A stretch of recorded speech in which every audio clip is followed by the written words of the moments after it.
వల్లభనేని వంశీ దినదిన గండంగా గడుపుతున్నారు. కేసుల సుడిగుండంలో చిక్కుకుని కొట్టుమిట్టాడుతున్నారు. ఓ కేసులో బెయిల్ రాగానే వంశీపై ఇంకో కేసు నమోదవడంతో ఆయన జైలు నుంచి విడుదలవడం ప్రశ్నార్థకంగా మారింది.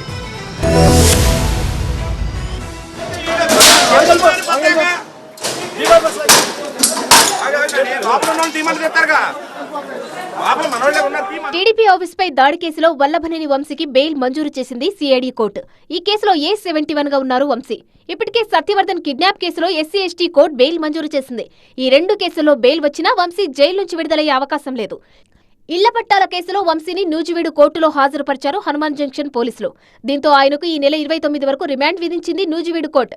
ఈ కేసులో బెయిల్ పిటిషన్ ఈ నెల 19కి వాయిదా పడింది. ఇళ్ల పట్టాల కేసులో బెయిల్ వచ్చే వరకు జైల్లోనే ఉండనున్నారు వంశీ.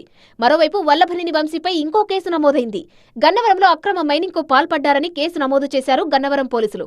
బినామీ పేరిట 150 కోట్లు దోచుకున్నారంటూ మైనింగ్ ఏడీ వంశీపై ఫిర్యాదు చేయడంతో పోలీసులు FIR నమోదు చేశారు. 3 నెలలుగా వంశీ జైల్లోనే ఉండడంతో ఆయన అనారోగ్యానికి గురయ్యారు. వంశీ శ్వాస సంబంధిత వ్యాధితో బాధపడుతున్నారు.